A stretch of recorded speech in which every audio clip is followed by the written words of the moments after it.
ګرانو لیدونکو سلامونه، وخت مو په خیر. پام وکړئ د نن څو تازه لنډ او مهمو خبرونو ته. حریم شاه وایي د ملا فضلو نرخزیان خوښیږي.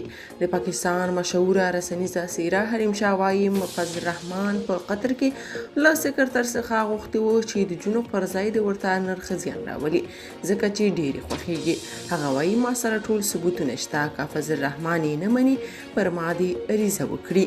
هغه زیاتوي دته د مولانا نوم اخیستل د علماو توهین دی. طالبانو یو جنگي الوتکه الوتنې ته چمتو کړه. دفاع وزارت وایي د مزار شریف هوایي لیوا قمندانۍ له لوري د سوپر ټکانو A-29 الوتکې تخنیکي معاینات ترسره شول.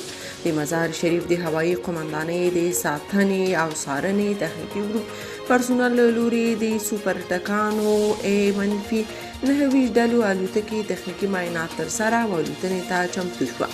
یادونې وړ ده چې د اسلامي امارت له بریا وروسته د مزار شریف هوایي لیوه د ساتنې او څارنې ګروپ له لوري د سوپر ټکانو A-29 ډوله یو شمېر الوتکې فعالې او الوتنو ته چمتو کړي دي.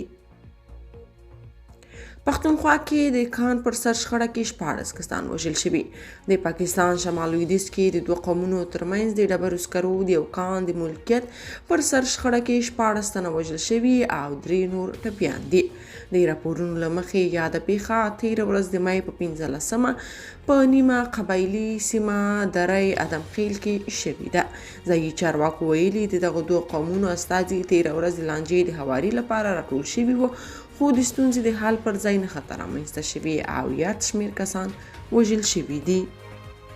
ایران وایي د هلمند سیند د حقابې مسله قانوني ده، افغانستان یې باید عملي کړي. د ایران ولسمشر ابراهیمي رئیسي د دغه هیواد ځینو چارواکو ته لارښوونه کړې چې له افغانستانه د ایران د حقابې مسله په جدي توګه تعقیب کړي.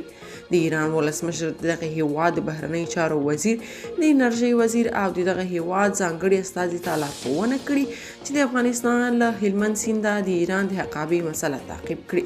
د افغانستان لپاره د ایران ځانګړي استازي حسین کاظمي قمی له یوې ایراني رسنۍ سره په مرکه کې ویلي چې د ایران د حقابې موضوع یو قانوني مسله ده او افغانستان یې باید عملي کړي. بل خوا د اوبو او انرژۍ وزارت وایي چې 1951 لمریز کال کې د تړون پر بنسټ د ایران د حقابې ورکړې ته ژمن دي. منظور پښتین وایي پښتانه د پوځ پر ضد پاڅون کوي. د پښتون ژغورنې غورځنګ مشر منظور پښتین وایي د سویلي وزیرستان په سره روغه سیمه کې د ځایي او سیاسي مشرانو غونډه کې پریکړه شوې چې که پاکستاني پوځ د دوی نیول شوي سیمې بیرته خوشي نه کړي نو دوی به یې پر ضد راپورته کیږي او د هغوی پر وړاندې به لارې بندوي.